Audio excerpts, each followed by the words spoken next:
Good day po mga bayang karerista. October 31, 2025, Friday at Metro Turf Club. Start time at 5 p.m.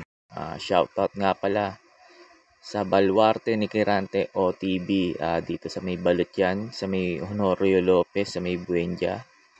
Shoutout din sa lahat ng mga mananaya dyan sa Baluarte ni Kirante OTB. At syempre kay Ate Cecil, yung teller dyan sa Baluarte ni Kirante OTB. Shoutout po sa inyo, Ate Cecil.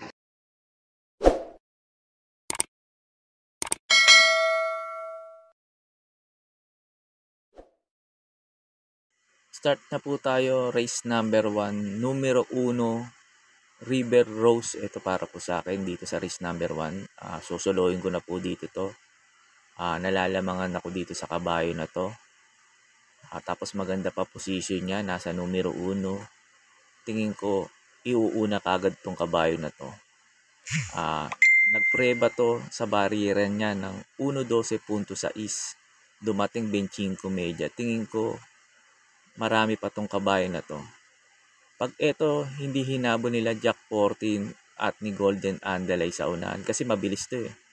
Tingin ko malaki chance ang makatapos ng karera to. Tong numero 1 River Rose. Lalo na nung barriera neto, inunahan neto yung dating magaling na imported, yung Beautiful Liana. Kaya tingin ko dito sa race number 1, lamang na lamang to, itong numero 1 River Rose. Medyo pinadihado lang ni Daso sa KT to. Pagkatapos nga po pala ng info ko rito, in-upload ko po yung barriera neto para magkaroon po kayo ng idea kung sosolohin nyo po ba o magpo-protection pa kayo. Kung may upset dito sa tingin ko, pagpilit hinabol nila Golden Andalay sa unan, etong si Concrete Solution sa kasi Uno Magnifico, kasi itong mga dirimate rito. Pero para sa akin, itong numero 1 sa race number 1 na si River Rose, sosolohin ko na po to dito sa race number 1. Thereof, early the second by Beautiful Liana for the outside River Rose. Now, it's River Rose and Beautiful Liana, then followed by Fastigious. But still River Rose, at least by some blanks now, followed by Beautiful Liana. Then long way back to Fastigious. Past that mile now, the still River Rose. At least by some 4 lengths now, by Beautiful Liana. Then long way back Fastigious. And inside the last 600 now, it is still River Rose. By some 6 now to 7 lengths, followed by Beautiful Liana and Fastigious. And past the last 400 now, it is still River Rose. Now pulling away to Beautiful Liana and Fastigious as they swing for home, it is still River Rose. Followed by Beautiful Liana and long way back Fastigious, but it's still River Rose. Nearing the finish line is River Rose. Beautiful Liana. And here comes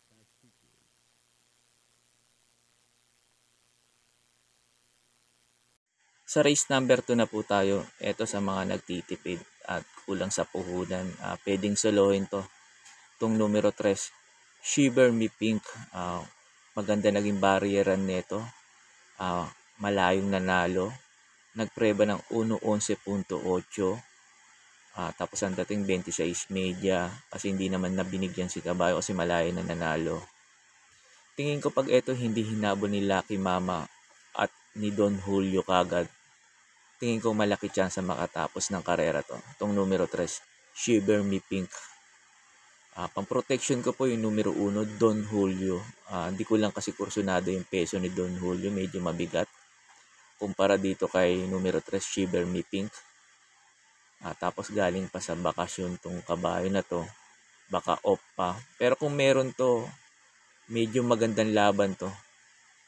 Kaya po sa race number 3, in-upload ko po yung barriera neto ni Shiver Me Pink para magkaroon po kayo ng idea kung sosolohin nyo po ba o magpo-protection pa kayo. Kaya po sa race number 3, pampremera ko po yung numero 3, Shiver Me Pink. Pamprotection ko po yung numero 1, Don Julio.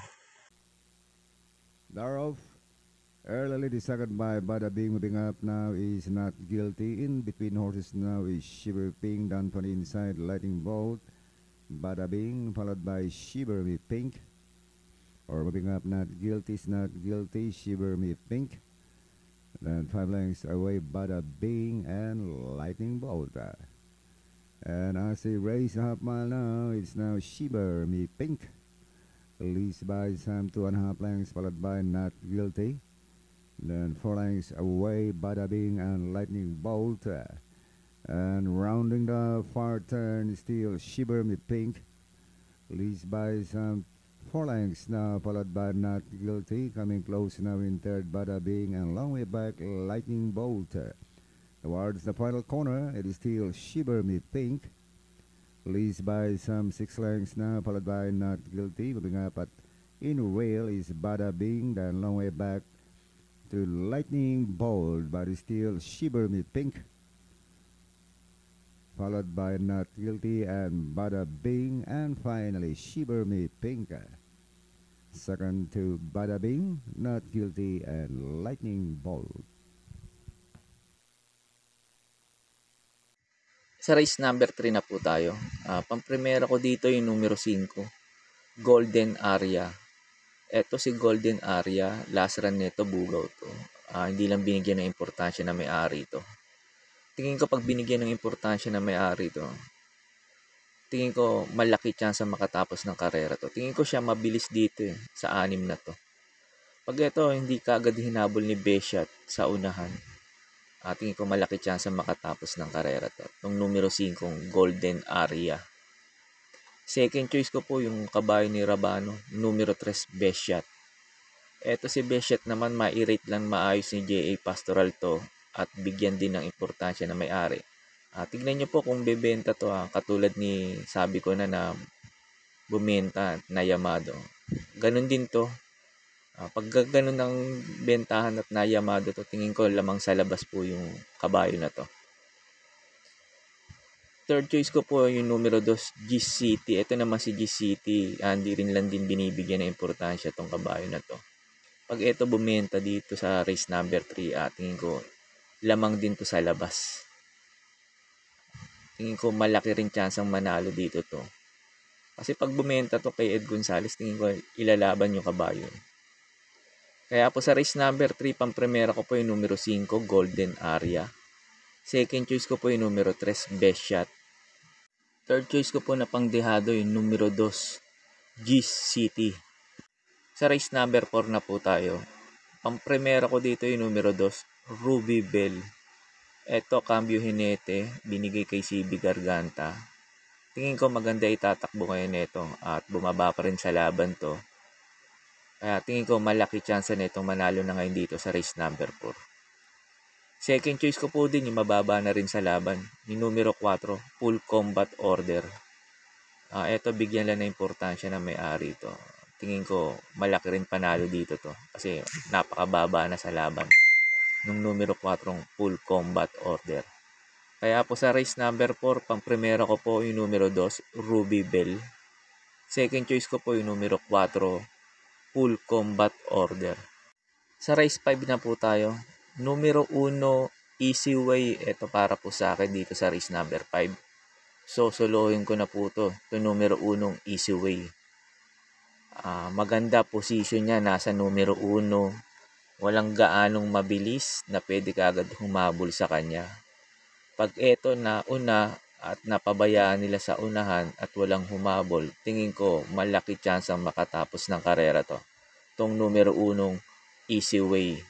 Tapos Buenas pa yung quadra, nakadalawa nung Miyerkules. Tingin ko mananalo pa rin ulit tong quadra na to. Itong Patrick Uy. Kaya po sa race number 5, itong numero 1, Easy Way, para po sa akin, sosolohin ko na po. Sa race number 5 na po tayo. Pampremera ko dito yung numero 5, Sabel. Ito si Sabel, last run nito, napakalakas lang talaga ng laban nun, mga imported. sila Hey Jojo, saka si This All the Heart of Mine. Medyo malakas talaga yung laban yun, pero nakikipagsabayan to. Tingin ko mag-aabang lang to o ahahabol kagad o di ahahabol kagad kay Spolarium. Parang sa akin maghahabulan dito si Flywheel o Spolarium. Tapos mag-aabang lang to si Isabel. Pag hindi humabol si Flywheel, tingin ko aabangan lang nito si Spolarium ni Isabel. Second choice ko po yung imported na kabayo, yung numero 2 American Pareya. Tingin ko ito pwede rin makinabang din tong kabayo na to. Kasi ito nakakasabay naman tong kabayo na to, may tulin. Kaya tingin ko makakasabay din dito kala Flywheel, Spolarium, Isabel to. Tingin ko may panalo to dito. Itong numero 2 American Pareya. Third choice ko po yung numero 4, yung galing sa panalo, Spolarium. Sakaling magpigilan yung Flywheel sa si Isabel, tingin ko malaki ulit chance na itong manalo, itong numero 4 Spolarium. Kaya po sa race number 6, pang-primera ko po yung numero 5, Isabel. Second choice ko po yung numero 2, American Pareya. Third choice ko po yung numero 4, Spolarium. Sa last race na po tayo, bago nga po pala ako magbigay ng info ko dito sa last race, makikiusap po ulit po sana ako sa inyo na sana po mag-subscribe po kayo sa YouTube channel ko at pakitap na rin po yung notification bell para updated kayo tuwing mag-upload ako ng mga infos at videos ko po dito. Arnel Racing Tips, maraming salamat po. Sa last race na po tayo, ang primera ko dito yung mababa na sa laban. Numero 1, Lucky Hilda. Ito bigyan lang ng importansya na may-ari ito. At pag to nauna, kasi maganda posisyon niya, nasa numero 1. At hindi kaagad nasa bayan ni Figure It Out sa unahan to. Tingin ko malaki chance makatapos ng karera to. Itong numero 1 Lucky Hilda. Doblado to pag nauna to at bumandera at walang humabol. Pang-protection ko, second choice ko yung numero 3, Viva de Oro. Ito naman si Viva de Oro, maganda lang isalida nito. Tapos maghabulan si Lucky Hilda o Figure It Out sa unan. Ito makikinabang, itong numero 2, Viva de Oro. Ganun na rin yung numero 4, Bohemian. Maganda lang din isalida at mailabas ka agad ni J.O.L. Ciego. Kasi mas magaling to pag nasa labas. Pag nailabas ni nung hinete to, tingin ko malaki chance rin nito makarimate rito. Kung may mga kursonada pa kayo dito sa last race katulad nila River South, sama nyo na lang kung may makursonada pa kayong diyado. Kaya po sa last race, pang-primera ko po yung numero 1, Lucky Hilda. Second choice ko po yung numero 2, Viva de Oro. Third choice ko po yung numero 4, Bohemian. Yun lang po, and good luck and happy racing po mga bayang karerista.